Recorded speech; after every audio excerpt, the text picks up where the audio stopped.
सत्संग जी, प्रेम से कहना।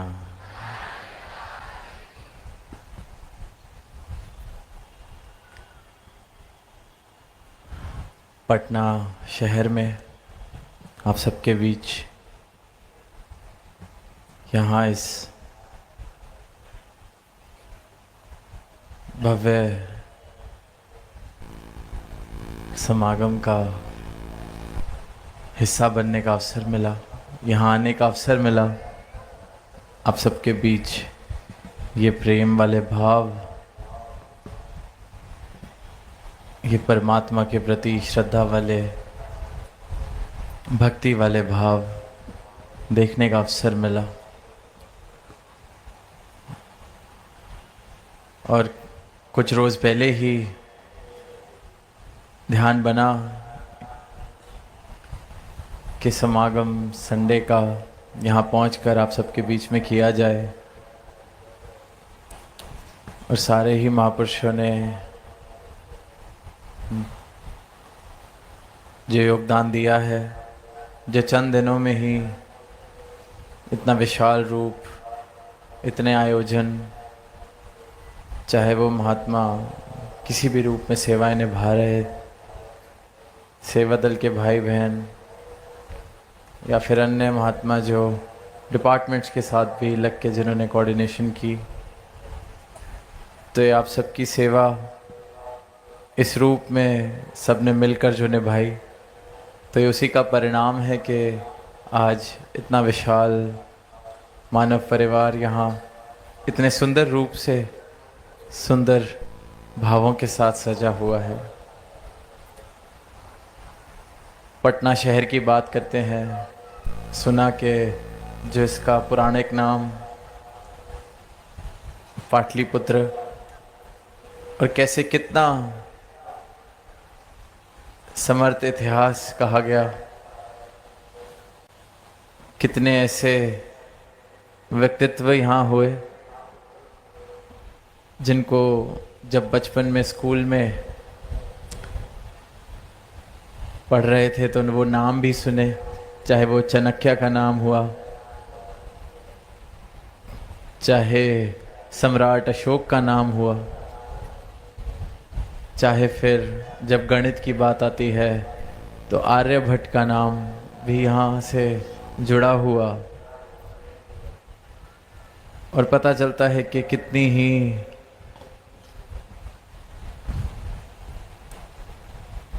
ऐसे रिच हिस्ट्री जिसे कहा जाता है, ऐसा सुनहरा इतिहास। और फिर वहीं वहाँ आध्यात्मिक पहलू भी इतिहास का सुना, जैनिज़्म, बुद्धिज़्म, सिखिज़्म, सबका कहीं ना कहीं कोई ना कोई तार जुड़ी हुई इस जगह से। और फिर जब ग्राउंड पर पहुंचना हुआ तो देखा कि बिल्कुल गंगा के तट पर ये समागम सजा हुआ है, ये पंडाल सजा हुआ है। आँखों से जब देखते हैं, दुनियावी आँखों से, तो भी कितना सुनहरा नज़ारा कि गंगा बह रही हो और ये तट पर समागम संत इकट्ठे हुए हैं। तो इतना सुंदर नज़ारा, और उसको और खूबसूरत आप सबकी मौजूदगी ने, आप सबके भावों ने, क्योंकि ये भाव हैं सच्चाई वाले, ये भाव हैं भक्ति वाले, ये मौजूदगी है परमात्मा के यशोगान के लिए। ये मौजूदगी जो हुई है, ये हाज़िरी जो बनी है, ये आवाज़ देने के लिए इस मानव परिवार को, सारे संसार को, कि परमात्मा को पाया जा सकता है, भ्रमों से निजात पाई जा सकती है, दीवारें घेरी जा सकती हैं, एक सुंदर परिवार, ये सारा संसार बन सकता है। इन भावों के साथ आप सब पहुँचे हैं, तो इसलिए ये मौजूदगी मुबारक है। गंगा की तरफ ध्यान जब गया कि हम इस तट पर बैठकर यहाँ समागम कर रहे हैं, और बीच में नदी बह रही है और दूसरी ओर दूसरा किनारा, दूसरा छोर। तो यही भाव आए कि जैसे जन्म है वह एक छोर है और मृत्यु है वो दूसरा छोर है, और जो बीच में बह रहा है, जैसे यहाँ गंगा बह रही है, तो जन्म और मृत्यु इन दो छोरों के बीच में, इन दो तटों के बीच में जो बह रहा है वो जीवन है। वो जीवन जो हम सबको अवसर मिला है जीने का। जन्म लिया तो जाहिर सी बात है मृत्यु भी एक दिन आएगी, क्योंकि अगर एक नदी को देखते हैं जिसका एक किनारा है तो दूसरा किनारा तो होना लाजमी है, वरना नदी हो नहीं सकती। नदी है ही वो जिसके दो किनारे हैं। इसी प्रकार जीवन भी वही है जिसके ये दो तट, दो किनारे, जन्म और मृत्यु। अक्सर हम कहते हैं कि जन्म शुरुआत है, मृत्यु अंत है, पर सही ठीक ठीक आंखें खोलकर अगर देखेंगे तो जैसे नदी के भी दोनों तट बराबर साथ ही चलते हैं, ये जन्म और मृत्यु भी साथ चल रही है। एक एक पल में एक एक श्वास हम जो ले रहे हैं, ये जीवन उतना ही कम होता जा रहा है। ये शुरुआत और अंत नहीं, ये साथ साथ ही चल रही है। जन्म है तो मृत्यु ने होना है। एक एक दिन इंसान ये जो यात्रा कर रहा है, एक एक दिन, एक एक श्वास बहुत कीमती, ये जीवन बहुत कीमती है। अब ये एक एक मानव के हाथ में है कि जो उसका जीवन है वो गंगा की तरह पवित्रता प्राप्त करे। जैसे हम कह रहे हैं कि कितनी पवित्र ये नदी, कितनी इसकी पावनता, शीतलता का हम जिक्र करते हैं, पढ़ते हैं, कितने भाव जुड़े हुए आस्था वाले। गंगा नदी का पानी किस प्रकार देखते हैं दुनिया में, क्या अहमियत दुनिया देती है। और वहीं दो किनारे तो एक गंदे नाले के भी होते हैं, जहाँ नाला बह रहा हो वहाँ भी दो तट हैं। तब हमने अपने जीवन को कौन सी दिशा देनी है, हमने अपना जीवन कैसा बनाना है। गंगा की तरह पावन पवित्र, या फिर गंदगी वाला पानी बह रहा हो वैसा जीवन। ये निर्णय हमारे हाथ में है, एक एक मानव के हाथ में है। तट दो छोर हर मानव को मिले हैं, मृत्यु और जन्म। ये जो बीच का जीवन जो बह रहा है वो पावन पवित्र हो, गंगा जैसा, या एक गंदे पानी का प्रभाव, गंदे पानी का नाले जैसा जीवन हो। तो क्या प्रेम बहे उस जीवन में? जन्म और मृत्यु के बीच अगर मेरे जीवन में कुछ बहे तो क्या प्रेम बहे, या वैर, ईर्ष्या, नफरत बहे? विशालता वाले भाव बहें या संकीर्णता वाले भाव बहें? क्या मेरा जीवन, मेरे जीवन की ये जो नदी है, ये भ्रमों से भरी हो या इस ब्रह्म के परिचय से? क्या ये शिकवों से भरी हो या शुक्राने से? क्या ये अज्ञानता के अंधकार से भरा हो जीवन, या फिर इस परमात्मा की रोशनी से रोशन हो? जन्म मिला है, मृत्यु आएगी, ये बीच का सफर, ये जो है जीवन जिसे कहा जा रहा है, इसकी कैसी दशा रहनी है, ये निर्णय मेरे हाथ में है।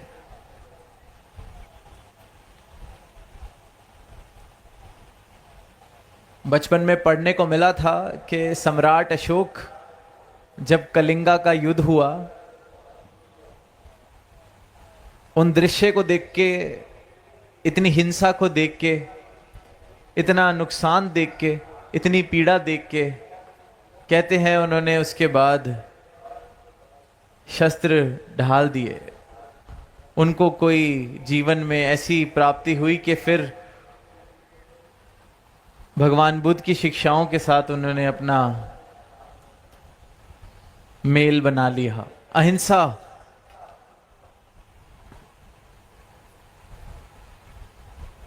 के सिद्धांतों पर जीवन चलने लगा। तो उन्होंने भी ये निर्णय लिया कि ये जीवन मेरा बह रहा है जन्म और मृत्यु के बीच में, क्या इसमें यही सब चलता रहेगा? युद्ध, पीड़ा, किसी की जान लेना, किसी को नुकसान पहुंचाना। पर परिवर्तन किया जब ये भाव आए मन में कि ये जीवन तो अभी बह रहा है, इसको जीते जी बदला जा सकता है। तो वहीं उन भावों को अपना लिया कि अहिंसा परमो धर्मा, जिसे कहा जाता है कि परम धर्म अहिंसा है। यही भाव युगों युगों से बताए जा रहे हैं, सिखाए जा रहे हैं कि इस परमात्मा को प्राप्त करो और अहिंसा का मार्ग। और अहिंसा हमें लगता है कि किसी को मैंने अगर हाथ उठाया तो हिंसा है,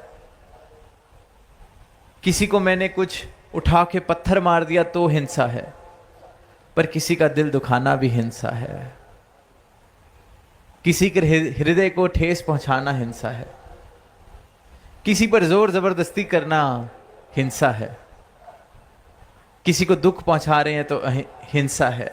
तो सही मायनों में अहिंसा परमो धर्मा का भाव ये हुआ कि हम ये प्रयास करें कि हमारे कारण किसी को दुख ना पहुंचे, हम दुख ना पहुंचाएं, हम सब में इस ईश्वर के दर्शन कर सकें। पर उसके लिए अनिवार्य है कि मुझे पहले ईश्वर के दर्शन करने पड़ेंगे। ईश्वर क्या है, परमात्मा क्या है, इसका राज जानना पड़ेगा। अपनी इन आंखों से जब मैं इस ईश्वर के दर्शन करता हूं तो फिर जर्रे जर्रे में भी ये ईश्वर दिखता है और हर इंसान में, हर मूरत में ये ईश्वर दिखता है। तो फिर आसान हो जाता है कि किसी को मैं दुख ना पहुंचाऊं, क्योंकि सब में अपना रूप देखने लगता हूं, अपने रूप की पहचान मिल गई कि मैं इस ईश्वर का अंश हूं, सामने वाला भी ईश्वर का अंश है। तो ज्ञान की दृष्टि से देखें तो मुझ में और सामने वाले में अंतर क्या हुआ? ये तो अज्ञानता वाली दृष्टि थी जो जात मजहब की दीवारें बना रही थी। ये तो अज्ञानता वाली दृष्टि थी जो ऊंच नीच के भाव, जात के भाव, कुल के भाव, कुंभ के भावों पर नफरत कर रही थी। पर ये गुरु के ज्ञान की जो दृष्टि मिली है, नजर मिली है, उससे तो ये समझ आ गया है कि फर्क क्या है। जिसने मुझे बनाया उसने ही सबको बनाया है। जो मुझ में बस रहा है वही परमात्मा सब में बस रहा है। जिसमें मैं बस रहा हूं उसी में सब बस रहे हैं। तो फर्क क्या हुआ? फिर अहिंसा वाले भाव स्वाभाविक हो जाते हैं। खुद को कोई कैसे दुख पहुंचाए, खुद का कोई कैसे नुकसान करे। अहिंसा परमो धर्मा, किसी का हृदय ना दुखाएं। अपना सुख चाहते हैं तो किसी को दुख ना पहुंचाएं। अब हम जब संसारिक दृष्टि से देखते हैं तो बड़े सौदेबाजी वाली बात लगती है कि मैं किसी का नुकसान नहीं पहुंचाऊंगा, वो भी मेरा नुकसान नहीं करेगा। क्योंकि इंसान ने हर चीज मुनाफे और नुकसान में बांध ली है। तो इन भावों को भी इसी तरीके से सोच लिया है कि इसको मैं कुछ नहीं कहूंगा, ये मुझको कुछ नहीं कहेगा। पर हृदय में मेरा पूरा पूरा इरादा है कि अगर इसके अंदर समर्था खत्म हो जाए मेरा नुकसान करने की, तो मैं इसको दुख जरूर पहुंचाता। तो फिर मन में अहिंसा कहाँ आई? मन में तो भाव है कि बस ये मेरा कुछ ना कर सके, फिर इसको मैं नुकसान पहुंचाता हूं। इसे अहिंसा नहीं कहा जा सकता। ये तो कह लीजिए या सौदेबाजी है या कायरता है। डर है कि मैं कुछ करूंगा ये मेरा कुछ कर देगा, इसलिए शांत बैठा हूं। अहिंसा तो वो हुई कि हृदय में प्रेम है, हृदय में नुकसान वाले भाव नहीं। और जब हृदय में प्रेम आ जाए, किसी को दुख पहुंचाने वाले भाव ना हो, दुख पहुंचाने वाले भाव खत्म हो जाएं, तो जो बचेगा वो सुख है, जो बचेगा वो आनंद है। सौदेबाजी वाले आनंद की या सुख की बात नहीं की जा रही कि दुख पहुंचाओगे तो सामने वाला दुख देगा। तो उस हिसाब से जो तो निर्बल है, जिसका शोषण किया जा सकता है, उसको तो दुख पहुंचाया जाए, क्योंकि ये बेचारा क्या कर लेगा। पर इससे कोई सुख की हासिल नहीं होने वाला। सुख उस भाव में है कि मन में मेरे प्रेम, मन में मेरे सुख पहुंचाने वाले भाव, किसी को दुख ना पहुंचाने वाले भाव हैं। और जब हम किसी को दुख देते हैं तो किसी और ने आके हमें दुख नहीं देना, उसी पल में हम खुद को दुख दे रहे होते हैं। सदगुरु माता जी अक्सर कहते हैं, कोयला उठा के फेंकेंगे किसी की ओर तो हाथ अपना जलता है। वो हाथ जो जल रहा है वही दुख है। किसी ने आगे आके कोई गणित बता के हिसाब किताब करके दुख नहीं देना। दुख तो मैं खुद दे रहा हूं जब किसी और को दुख देने की चेष्टा करता हूं, मैं खुद को दुख दे रहा हूं। तो सही मायनों में अहिंसा वो अहिंसा नहीं जो डर के कारण की जा रही है, वो तो हृदय में हिंसा ही भरी हुई है। अहिंसा सही मायनों में वो है कि मेरे हृदय में प्रेम है, हृदय में ये भाव है कि मैंने दुख नहीं पहुंचाना, क्योंकि इस परमात्मा के दर्शन में कर रहा हूं सब में, इस ईश्वर के दर्शन में कर रहा हूं सब में। तो ये जीवन है जिसको कहा जा सकता है कि रूपांतरित हुआ। इस जीवन में बदलाव आए। कहाँ मैं मेरी के भावों में था, कहाँ ऊंच नीच के भावों में था, कहाँ किसी को छोटा दिखाने के लिए नुकसान पहुंचा रहा था, पर अब हृदय में प्रेम है। तो मेरा जीवन ऐसे प्रेम की तरह बहे, जन्म और मृत्यु के बीच सिर्फ और सिर्फ प्रेम बहे, ये चुनाव मेरा है। मेरा जीवन भी गंगा की तरह पावन हो जाए, ये चुनाव मेरा है। अवसर तो सबको मिला है, बड़े भागों से मिला है ये मानव जन्म, क्योंकि इसमें हम चुनाव कर सकते हैं कि ये जीवन किस तरह से बहेगा। एक बच्चा स्कूल में रोज जो प्रार्थना होती है उसमें सुनता था कि ईसा मसीह ने कहा है कि सबको प्रेम करो, अपने पड़ोसी को प्रेम करो, अपने पड़ोसी को प्रेम करो। जैसे भी हम कहते हैं लव दाई नेबर, प्रेम ही धर्म है। सबने सुनी है ये बात, लव दाई नेबर, अपने पड़ोसी को प्रेम करो। रोज सुनता था। एक दिन घर से लौट रहा था तो देखा कि रास्ते में कोई चोट खा के गिरा हुआ है। अब वो देख रहा है आसपास से 25, 50, 100 लोग गुजर गए, किसी ने उसकी मदद नहीं की। और जिनके साथ वो चल रहा होता है वो कहता है कि क्या ये किसी का भी पड़ोसी नहीं, क्या इसको कोई प्यार नहीं करता, कोई इसकी मदद करने क्यों नहीं आ रहा। जिसको चोट लगी है क्या वो कहीं अकेले एकांत में रहता है, कोई इसका पड़ोसी नहीं। और फिर वहीं जब उसके मन में ये भाव आ रहे होते हैं, आकर कोई उसको संभालता है, उस गिरे हुए को कोई उठाता है, तो बच्चे से रुका नहीं जाता। बच्चा पूछ लेता है कि आपने इनकी मदद की, इनका ख्याल रखा, क्या ये आपके पड़ोसी हैं, आप इनसे प्रेम करते हैं, क्या आप भी इसलिए प्रेम करते हैं क्योंकि ईसा मसीह ने कहा है कि पड़ोसी से प्रेम किया जाए, ये आपके पड़ोसी हैं क्या। तो आगे से जवाब देते हैं कि बेटा मेरा तो पूरा ही पूरा संसार मेरा पड़ोस है। मेरे गुरु की ये शिक्षा है, ईसा मसीह की ये शिक्षा है, वासुदेव कुटुंबकम। आज सदगुरु भी अपना ज्ञान दे के यही कह रहे हैं कि पूरा संसार हमारा पड़ोस है। क्योंकि जिसको ये ज्ञान वाली दृष्टि मिल गई, जिसको ये ब्रह्म के दर्शन हो गए, फिर वो मैं मेरी के भाव से उठ जाता है, फिर दीवारें गिर जाती हैं, फिर सब में ये एक रूप, सब इस परमात्मा ही जब मेरा निवास स्थान हो गया, तो पड़ोसी भी दूर की बात हो गई। हम सबका निवास स्थान एक है, ये परमात्मा। तो हम एक घर में रहने वाले हो गए, पड़ोसी भी बहुत दूर का रिश्ता हो गया। तो प्रेम तो कितना होना चाहिए। अगर ईसा मसीह ने कहा है कि पड़ोसी से प्रेम करो, तो सदगुरु तो ये एक घर बता रहे हैं जिस घर में हम वास कर रहे हैं। ये निरंकार, ये परमात्मा, एक एक मानव इसी में वास कर रहा है। तो गुरु ने तो वो पड़ोसी वाला रिश्ता भी खत्म कर दिया, एक घर में रहने वाले बना दिया हम सबको। तो अब ये सोचें कि अगर पड़ोसी से प्रेम करना था, तो जो जिस घर में रह रहे हैं, एक छत में जिसके साथ रह रहे हैं, उससे कितना प्रेम करना पड़ेगा। इसलिए कह रहे हैं प्रेम बनना है। पड़ोसी वाला फर्क भी मिटा दिया। सदगुरु ऐसी कृपा करते हैं, ये बता देते हैं कि इस एक में तू रह रहा है, ये एक परमात्मा तेरा निवास स्थान है। इसी प्रकार एक एक मानव का निवास स्थान यही परमात्मा है। प्रेम जिन प्रेम कियो तिनी प्रभ पायो। प्रेम जिसने किया है उसने इस परमात्मा को हासिल किया है, पाया है।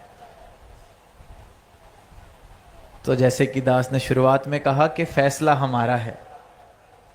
जन्म और मृत्यु के दो तटों के बीच में कौन सा पानी बहेगा, हमारा जीवन कैसे बहेगा, प्रेम वाले भावों से, नफरत वाले भावों से। ये जीवन भी कहीं निरर्थक बन के ना रह जाए। मौका है, अवसर है कि सार्थक कर लें इस जीवन को। ये चुनाव करें कि सार्थकता बहेगी मेरे जीवन में या निरर्थक बन के रह जाएगा ये जीवन। जिस चीज का कोई कीमत नहीं, मूल नहीं, क्या उन्हीं में मस्त मगन होके उन्हीं चीजों में मैं कहीं ये जीवन ना गुजार दूं। जिस चीज का मूल है, जो सार्थक है, उसकी प्राप्ति कर सकूं।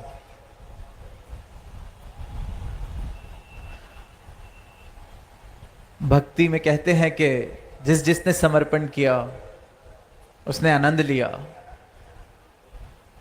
तो ये हमने चुनाव करना है कि मैंने अहंकार बहेगा जन्म और मृत्यु के बीच में, या समर्पण के भावों से अहंकार को तज कर मैं इस निरंकार को प्राप्त करूंगा। आर्यभट्ट का जिक्र हुआ तो कहते हैं कि उन्होंने ही शून्य का आविष्कार किया था। गणित में जो संख्या है शून्य, उसका आविष्कार आर्यभट्ट जी ने किया। तो जब जब आध्यात्मिकता में शून्य की बात होती है तो अक्सर ये कहते हैं कि खुद को शून्य कर लें। खुद को शून्य जिसने किया वो फिर बस इस जीवन में ये एक रह जाता है, ये परमात्मा। खुद को मैंने शून्य कर लिया, मतलब अपना अहंकार तज दिया, अपनी मैं को तज दिया, तो सिर्फ ये शेष रहता है, ये एक रह जाता है, ये एक परमात्मा। इस प्रकार से अपनी मैं को खत्म करा कि मुझ में और इस परमात्मा में भी फिर कोई फर्क नहीं रहता। राम कबीरा एक भय, कोई ना सके पहचानी। क्योंकि खुद को खत्म कर लिया। जैसे ये नदी जो बह रही है जाके समुद्र में मिल जाए तो फिर कौन बताएगा कि कौन सा पानी नदी से आया था, कौन सा पानी समुद्र का था। राम कबीरा एक बहे, पर खुद को शून्य करना पड़ेगा।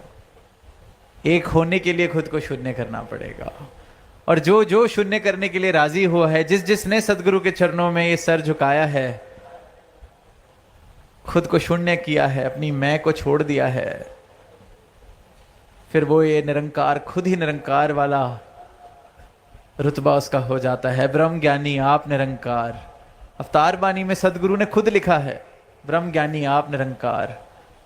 जैसे ये नदी का पानी समुद्र में मिल जाए तो कोई फर्क नहीं रहता, इसी प्रकार मैंने फैसला करना है कि ये जो जन्म और मृत्यु के बीच में बह रहा जीवन है, ये क्या परमात्मा में मिल सकेगा, परमात्मा हो सकेगा, या कहीं आगे जाके सूख के सूखी नदी वाली भावना इस जीवन के वही दशा, अज्ञानता के कारण, अंधकार के कारण। और बड़े दुख की बात है कि इंसान खुद को पहचान नहीं पाता, खुद को ये शरीर ही मान के बैठा है,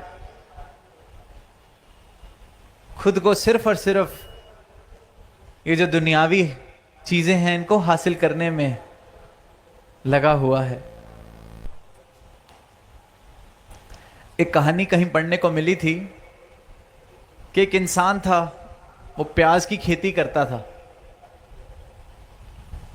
प्याज की खेती करता था।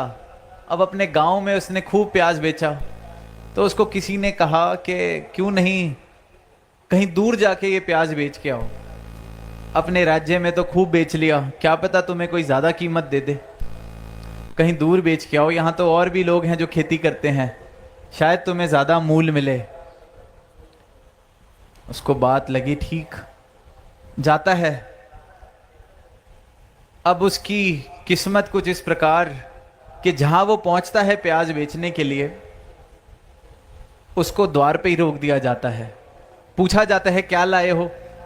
वो कहता है मैं प्याज की खेती करता हूं, आपके इधर राज्य में प्याज बेचने आया हूं, अनुमति हो तो मैं व्यवसाय कर सकूं। अब उसकी किस्मत कि उस जगह पर, उस राज्य में किसी ने प्याज कभी देखा ही नहीं था,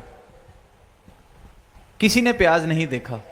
तो वो अपने राजा के पास प्याज लेके जाते हैं, राजा को काट के प्याज खिलाया जाता है।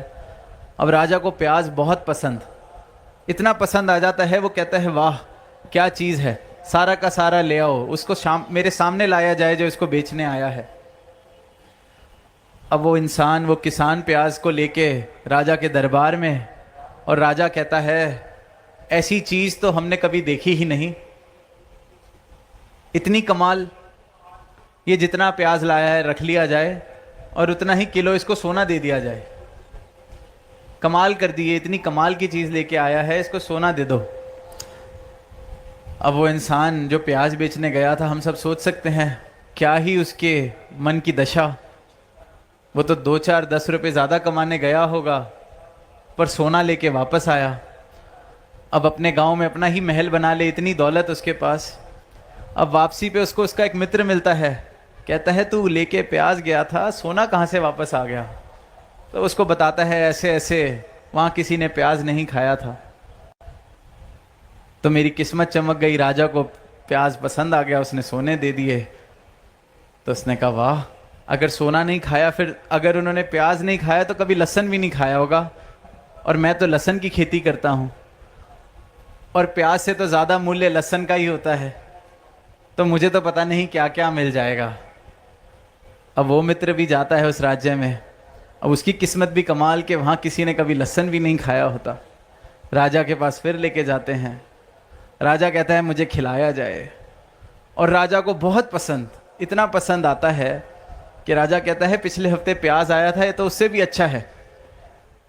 तो कहता है कि फिर महाराज मुझे भी सोना मिलेगा इसके बदले? कहता है सोना क्यों, सोना तो पिछले हफ्ते तक यहाँ पे मूल्य रखता था, सबसे बहुमूल्य चीज सोना थी पिछले हफ्ते तक, पर तुम्हारा मित्र जब से प्याज देके गया है सबसे बहुमूल्य चीज प्याज हो गई है, तुम्हें इतने किलो हम प्याज देके भेजेंगे।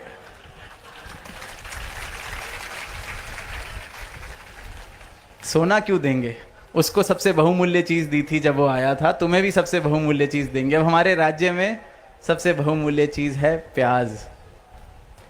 साथ संगत दास को भी हंसी आई थी, पर इंसान भी यही कर रहा है, सोना लेने जाता है, प्याज लेके आ जाता है। ये जीवन सोने की प्राप्ति के लिए मिला है। उस कहानी में तो उस बेचारे की किस्मत खराब थी, उसको किसी और ने प्याज पकड़ा दिया। यहाँ तो हम खुद हाथ से सोना फेंक के पीतल उठाते हैं, प्रेम को छोड़ के नफरत चुनते हैं, प्रेम को छोड़कर ईर्ष्या वैर चुनते हैं, प्रेम को छोड़ के रिश्तों में प्रेम भरने की जगह हम दूरियां भर लेते हैं। वहां तो किसी और ने प्याज दे दिया, यहां तो हम रोज वो मूर्खता कर रहे हैं। खुद परमात्मा बनने का अवसर मिला है परमात्मा को प्राप्त करके मानव जन्म में, पर हम हैवान बन रहे हैं, अपनी पहचान नहीं है इंसान को। वहां तो किसी और को दोष दे सकता है वो लहसुन बेचने वाला कि किसी और ने मेरा नुकसान कर दिया, या हम किसको दोष देंगे? ये बाजी अगर इंसान हार जाता है तो सिर्फ खुद को ही दोष दे सकता है कि ये जन्म और मृत्यु के बीच में अगर गंगा नहीं बही मेरे जीवन में, तो सिर्फ और सिर्फ दोष मेरा है। क्योंकि मैंने चुनाव ठीक नहीं किया। मैंने सोना छोड़ के पीतल उठाया, पीतल भी नहीं उठाया, मैंने मिट्टी उठाई। परमात्मा, शाश्वत अविनाशी परमात्मा मैं प्राप्त कर सकता हूं, पर मैं यही भौतिकता की दौड़ में ऐसा मगन, ऐसा पागल कि अपनी मूर्खता ही नहीं देख रहा। कोई और मूर्खता करता है तो मुझे हंसी आती है, पर अपनी मूर्खता में देख नहीं पाता। जीवन इस गंगा की तरह पावन, पवित्र, पर मैंने सुखा के बंजर कर लिया है। मृत्यु से पहले मृत्यु जैसी दशा हो गई है, क्योंकि हृदय में प्रेम नहीं है, हृदय में विनम्रता नहीं है, हृदय में एक दूसरे के लिए सत्कार नहीं है, हृदय में जात पात के रोग आ गए हैं, हृदय में ऊंच नीच के रोग आ गए हैं। तो ये अवसर है, इन रोगों से निजात पाई जाए, अपनी पहचान कर लें। ये अवसर मिला है, सोना प्राप्त कर लें। बिल्कुल सामने है, बिल्कुल हाथ में है, हमने छोड़ा हुआ है, हमने सोना छोड़ा हुआ है, पीतल पत्थर मिट्टी उठा रखी है। अब सोना उठाने के लिए एक बार जो हाथ में पकड़े हुए पत्थर हैं, हाथ में पकड़ा हुआ पीतल है, हाथ में पकड़ी हुई मिट्टी है, इसको फेंकना पड़ेगा ताकि हाथ खाली हो सके। वही शून्य वाली बात, ये हाथ खाली करने को ही शून्य होना कहा गया है, अहंकार तजना कहा गया है। हाथ खाली होएं तो सोना उठा सकें। हम हाथ में पत्थर भी पकड़े रहना चाहते हैं, सोना भी पकड़ना चाहते हैं, ऐसे बात बनने वाली नहीं है। नादानी हो जाएगी, मूर्खता हो जाएगी। इस मूर्खता से सद्गुरु युगों युगों से मानवता को बचा रहे हैं। जब जब इस धरा पर आए हैं, मानव को यही कहा है कि ये मूर्खता ना कर, पछताओगे। तो उपदेश देते हैं, संदेश देते हैं, पर चुनाव मानव का है, क्योंकि स्वतंत्रता देके भेजा है परमात्मा ने इंसान को। प्रेम जबरदस्ती नहीं कराया जा सकता, इसी प्रकार ये परमात्मा से प्रेम जबरदस्ती नहीं कराया जा सकता। मैं तैयार हो जाऊं अपने हाथ से पीतल पत्थर कंकड़ छोड़ने के लिए, तो सोना तो सामने ही है, उठाने के लिए हाथ खाली करने पड़ेंगे। तो आज यहाँ पटना गंगा तट पर यही अरदास कि जन्म मिला है, मृत्यु भी आएगी, पर बीच में ये जो जीवन बह रहा है ये गंगा की तरह हो सके। यहाँ परमात्मा प्रवेश कर सके, एक एक मानव जीवन में भक्ति वाले भाव प्रवेश कर सकें, प्रेम प्रवेश कर सके। हर एक इंसान सिर्फ और सिर्फ प्रेम दे, प्रेम का व्यापार हो, सिर्फ और सिर्फ प्रेम हो। और प्रेम का व्यापार का मतलब ये नहीं कि किसी से कोई फायदा उठाना है इसलिए प्रेम किया जाए। प्रेम के व्यापार का ही मतलब है कि दिया भी प्रेम जा रहा है, लिया भी प्रेम जा रहा है, सिर्फ और सिर्फ प्रेम। और यही प्रेम परमात्मा तक पहुंचाता है और मुझे परमात्मा बनाता है। ढाई आखर प्रेम के पढ़े सो पंडित होए। तो यही अरदास दातार से कि एक एक मानव, ये जो जीवन मिला है, ये बाजी मिली है, ये बाजी हार ना जाए। ये बाजी जहाँ सोना प्राप्त हो सकता है, वहाँ कंकड़ पत्थर मिट्टी पीतल सिर्फ यही इकट्ठा करता ना रह जाए। हर मानव सोने की प्राप्ति का हकदार है। ये परमात्मा खरा सोना है, हर कोई इसको प्राप्त करे, हर कोई अपने जीवन का मूल डाल सके। सिर्फ और सिर्फ मेरी हृदय की पुकार होनी चाहिए, जिज्ञासा होनी चाहिए। आत्मा का कल्याण इसी क्षण हो सकता है। तो इन्हीं भावों से दास इजाज़त चाहेगा, प्रेम से कहना।